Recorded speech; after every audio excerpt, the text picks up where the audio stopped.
화공과 선비.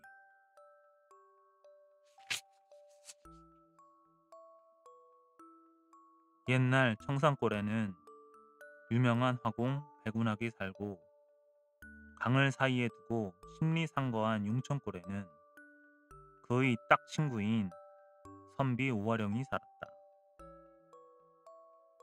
두 사람은 짝바지 입고 중마 타고 서당에 다니면서 글을 읽을 때부터 송아지 친구였다. 어릴 때부터 그림 그리기에 남다른 취미를 가진 백운학은 집이 가난하여 붓과 종이마저 살 수 없어 나무꼬챙이로 땅바닥에다 그림을 그리곤 했다.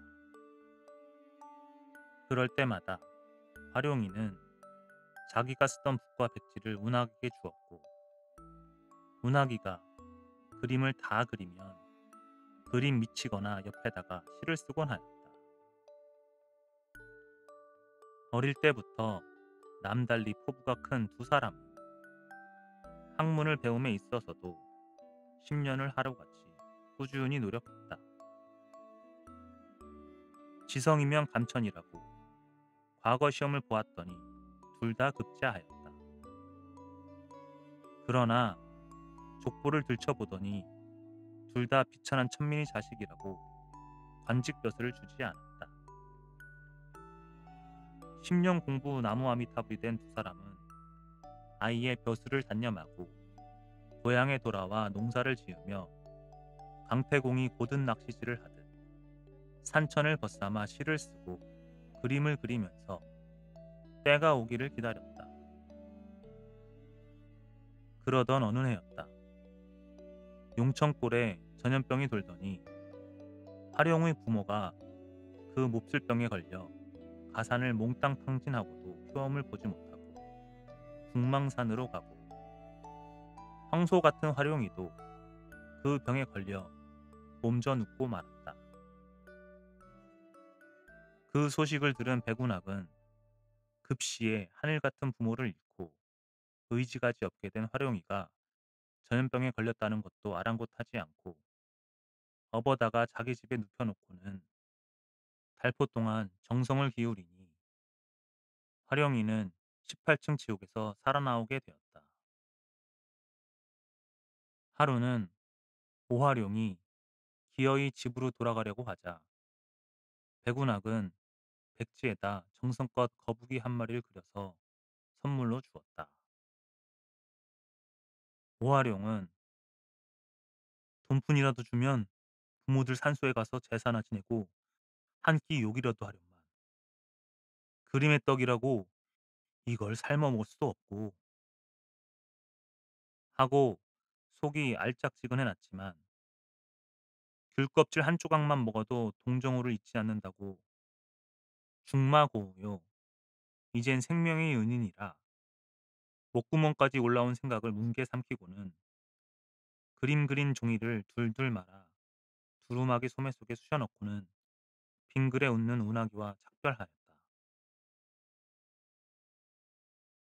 오화룡은 터벅터벅 여들의 사십리 걸음으로 강가에 이르러 강을 건너려고 바지 가랭이를 걷어올리고 집신을 벗어드는데, 웬 낯선 사나이가 숨가쁘게 달려오더니 아닌 밤중에 홍두깨 내밀듯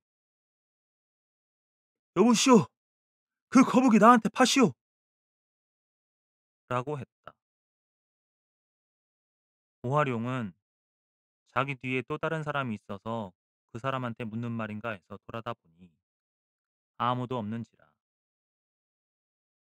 "아니, 나보고 말했습니까?" 하고 어정쩡해서 되물었다. "그렇수다." "아니, 농담을 해도 분수가 있지. 보시다시피 나에겐 털면 먼지밖에 없는데 무슨 놈의 거북이를 팔라고 그러시오?" "숨길 것 없습니다. 내가 다 알고 왔으니까요. 거 팔솜에 넣은 거북이 그림을 나한테 파시오.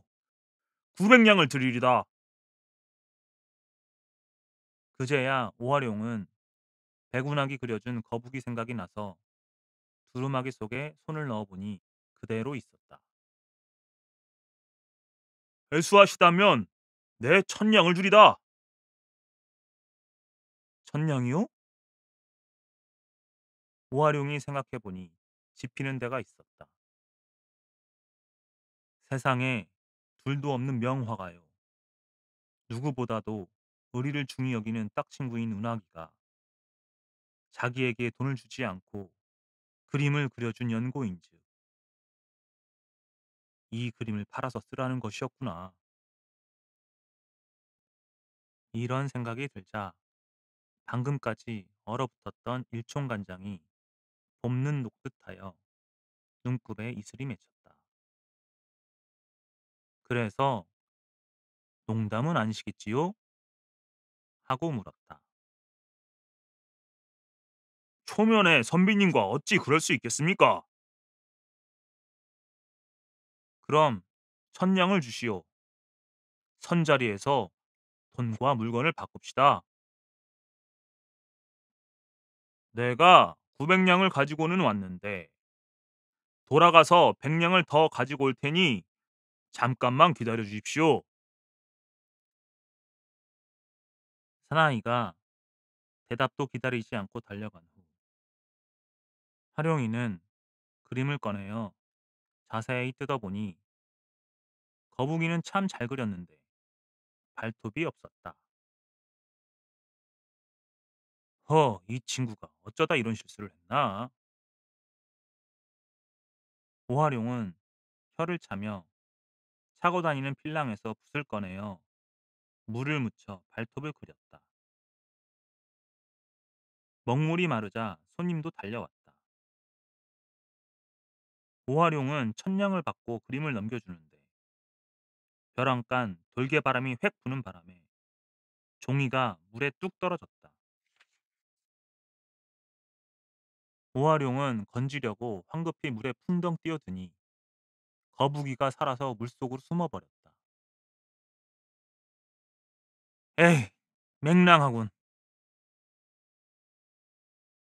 오화룡은 너무도 맹랑하여 물이라는 것도 있고 풀썩 주저앉으며 무릎을 친다는 것이 물을 쳐서 두 사람은 물참봉이 되고 말았다. 돈을 임자에게 돌려주고 빈손으로 돌아온 활용은 풀과 맹물로만 줄인 배를 달랠 수가 없어서 할 수 없이 또 백운학을 찾아갔다. 친구, 잘 있었나? 나야, 잘 있었지. 헌데, 자네 기상을 보니 며칠 잘 굶은 시애미상이니 도대체 어찌된 일인가? 혹시 그 거북이를 먹지 못했나? 사람도 그려주겠으면 제대로 그려줄 것이지 발톱은 왜 안 그렸나? 고맙고 답답하네. 발톱을 그리면 거북이가 살아서 도망가겠기에 일부러 안 그렸는데 누가 자네 보고 부질없이 그걸 그리라던가. 돈 천냥을 잊어버렸네. 자네가 발톱을 그릴 게 아니라 시를 써 넣었더라면 이 천냥은 문제없이 받았을 터인데 큰 낭패를 봤네. 기왕지사 일이 그렇게 된 걸 어쩌겠나. 그게 없다고 산 사람 입에 거미줄 치겠나. 활용이 며칠 묵으면서 놀다가 돌아가게 되니 문학은 돈을 주고 또 백지에다 불화자를 써주면서 자네가 자주 앉는 구슬장을 뜯고 이걸 그 밑에다 붙이게. 그리고 추울 때 좀 따뜻했으면 하고 생각하면 그만큼 더울 것이고 너무 더우면 좀 선선했으면 하고 생각하면 그대로 될 걸세. 그러면 일생 동안 나무 근심 없이 더운 구들에서 살 수 있을 거네. 헌데 누구한테도 말해서는 안 되네. 하고 신신당부까지 했다. 집에 돌아온 오화룡은 자기가 늘상 앉는 곳의 구들장을 뜯고 그 밑에다 불화자를 붙였다. 그리고 나서 "야, 좀 따뜻했으면 좋겠다." 고 중얼거렸더니 온 구들이 더워났다. 저녁에 친구들이 놀러와서 보니 여느 때 없이 방안이 훈훈한지라 방바닥을 짚어보니 골고루 더웠다. "오늘은 선비님께서 토막나무를 얼마나 뗐길래 이렇게 더운가?" 친구들이 캐고 물어도 오화룡은 싱긋이 웃기만 하는지라 부엌에 나가서 아궁화를 들여다보더니 쟤는 한 줌도 안 되었다. 신기한 일이었다. 그때부터 화룡이 재주를 부린다는 소문이 났다. 난처하게 된 화룡은 이러지도 저러지도 못하고 벙어리 냉가슴 앓듯 하는데 하루는 뒷집에 사는 이서방이 찾아왔다. 사연인즉 나무하러 갔다가 낮에 다리를 상하여 빈손으로 돌아왔는데 방금 뗄나무가 없다면서 밀방을 가르쳐 달라는 것이었다. 너무나 애걸복걸하는 바람에 화룡은 사실대로 이야기해 주었다. 이서방이 반신반의하자 참대처럼 마음씨 고든 화룡이는 온도를 뜯고 불화자를 보이고 그것을 떼어 이서방에게 주었다. "그럼 오선비는 어쩌고?" "나야 혼자 몸이니 걱정할 게 있소?" "이서방은 늙은 부모들이 계시고 헐벗은 애들도 많으니 어서 가져다 방안이나 덮여주시오." 이서방이 감격하여 고패절을 하고 돌아가서 그대로 해보았으나 아무런 효험도 없었다. 그래서 오선비한테 달려가 물으니 그때서야 백운학의 말이 생각나서 "아차, 이 정신 좀 보게. 이젠 죄다 틀렸수다." 하고 한숨만 풀풀 내쉬다가 전후 사실을 털어놓았다. 오화룡은 워낙 쪼들린 살림살이라 염치를 무릅쓰고 운학을 찾아가서 이실직고 하였다. "내가 뭐라고 했나. 이제는 별 수 없네. 자네 팔자가 그런 걸 낸들 어떡하겠나. 한 푼 생기면 한 푼어치 먹고 없으면 한이 바람이나 마시게." 오화룡은 다시는 제 입이지만 마음대로 놀리지 않을 테니 벗의 의리를 생각해서 마지막으로 한 번만 도와달라고 빌붙었다. "좋네. 우선 한 가지 묻겠네. 우리가 어째서 이토록 고생하는지 자네 아나?" "거야 쌍놈의 자식으로 태어났기 때문이지." "쌍놈이 무슨 죄인가? 양반들이 판을 치는 세상이다 보니 쌍놈 출신인 자네도 길을 펴고 살 수가 없는 거네. 그러니 눈에 흙이 들어가기 전에는 과거에 급제하고서도 쫓겨난 일을 잊어서는 안 되네." 백운하기는 이렇게 말하고는 수탉을 한 마리 그려주면서 가져다가 벽에다 붙여놓고 보라고 하였다. 이리하여 오화룡은 고슴도치 오이 걸머지듯 백은학의 신세를 많이 지게 되었다. 집에 돌아온 화룡이는 동쪽 벽에다 정성 다해 붙여놓고는 그놈의 수탉이 무슨 조화를 부리는가 해서 해종일 지켜보았으나 쥐뿔도 생기는 게 없었다. 냉수로 배를 달래고 겨우 잠들었다가 신새벽에 일어난 화룡이는 깜짝 놀랐다. 머리맡에 난데없는 100냥짜리 돈꾸러미가 놓여 있었다. 수탉을 쳐다보아도 그림 그대로였다. 귀신이 곡할 노릇이었다. 돈을 보니 배에서는 연소 꼬르륵 소리가 나는지라 열량을 가지고 가서 줄임배를 달래고 쌀과 채소를 사왔다. 그런데 자고 나면 많지도 적지도 않게 또 100냥짜리 돈꾸러미가 생겨났다. 조화였다. 연속 500냥을 얻게 된 활용이는 그 조화를 알아내려고 대낮에 실컷 자고 장밤을 새워가며 그림을 쳐다보았다. 아니나 다를까 한밤중이 되니 수탉이 회를 치더니 소리 없이 날아내려 문을 열고 나가더니 미숙하여 모가지에다 백냥꾸러미를 걸고 와서는 대가리를 수그려 벗어놓고는 그림 속으로 들어갔다. 아, 이런 영문이었구나. 이튿날 밤중이 되기를 기다리던 활용이는 신들매를 조이고 문 밖에 숨어 있다가 수탉이 날아가는 곳으로 쫓아가 보니 고추 대걸로 날아 들어갔다. 음, 이런 문서기에 문학이가 과거에 급제하고서도 쫓겨나던 일을 잊지 말라고 했구나.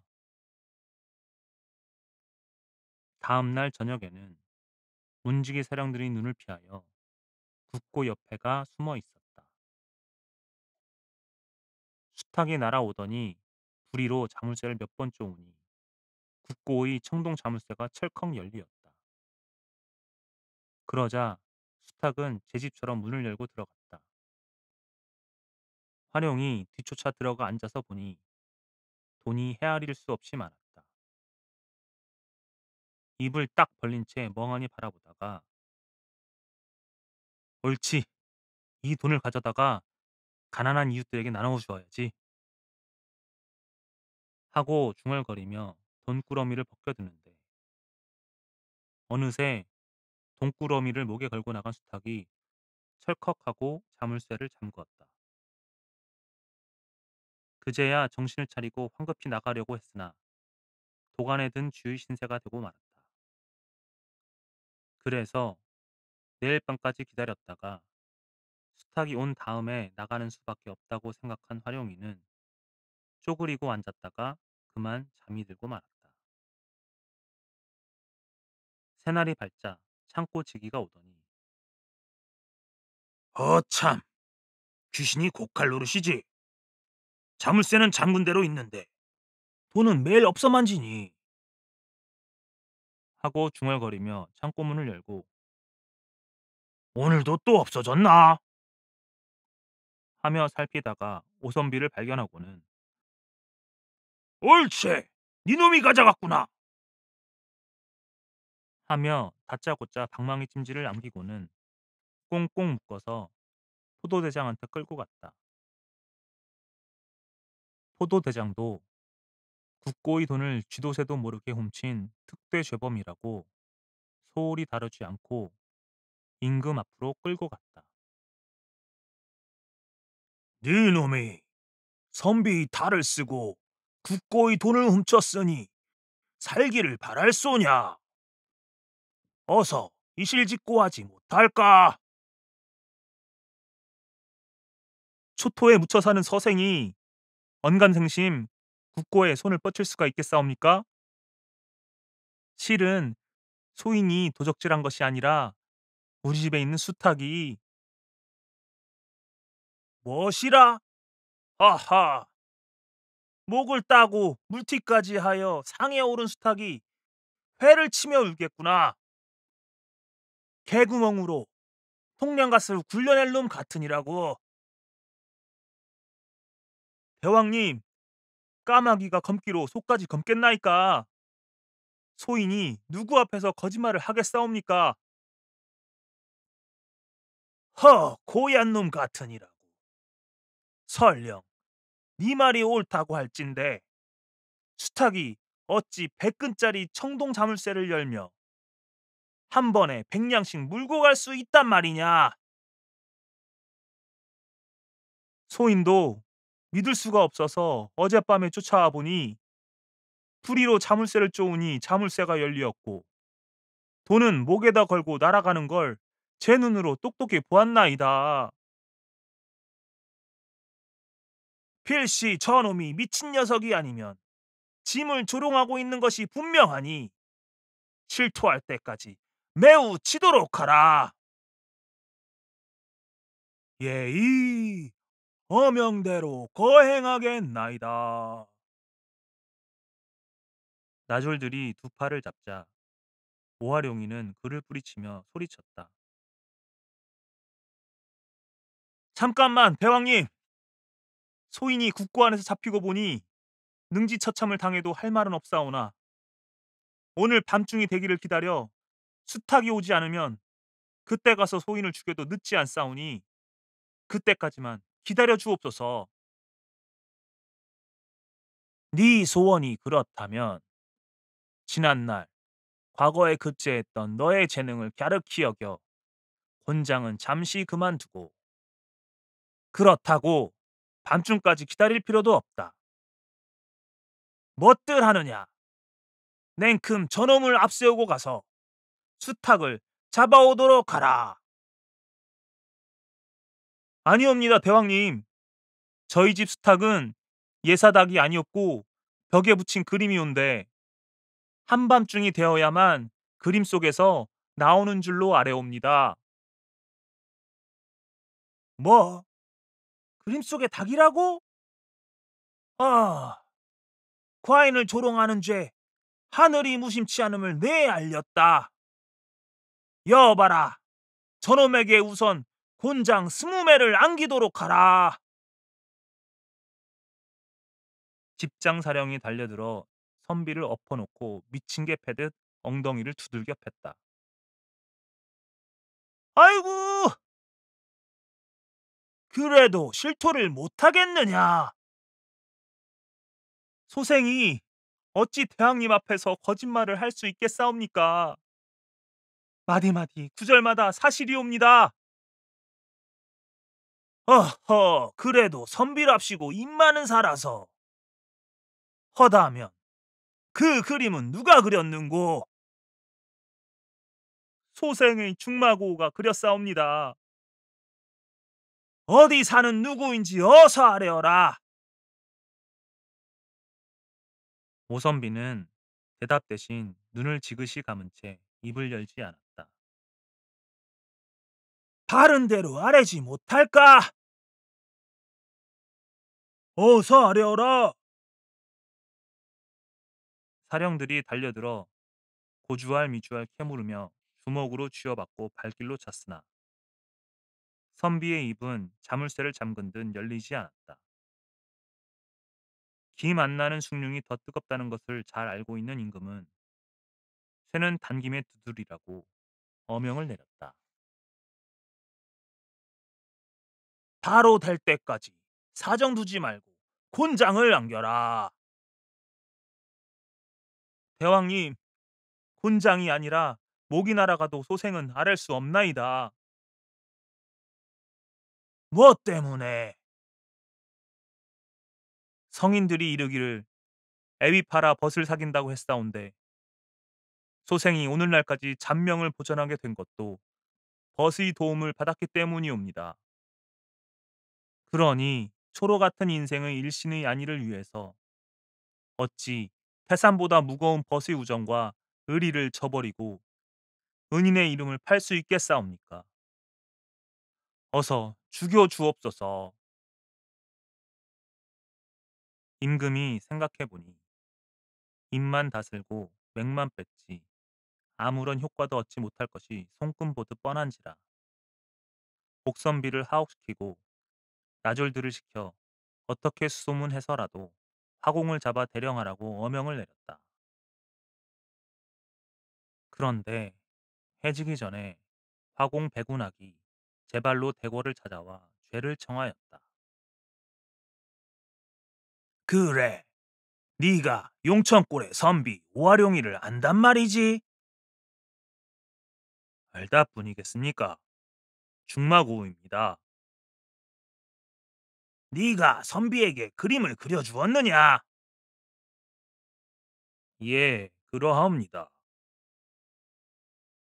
네가 그토록 재간이 있다면 과인이 보는 데서 한번 그려보도록 하여라. 대왕님의 분부이니 거역할 수 없나이다.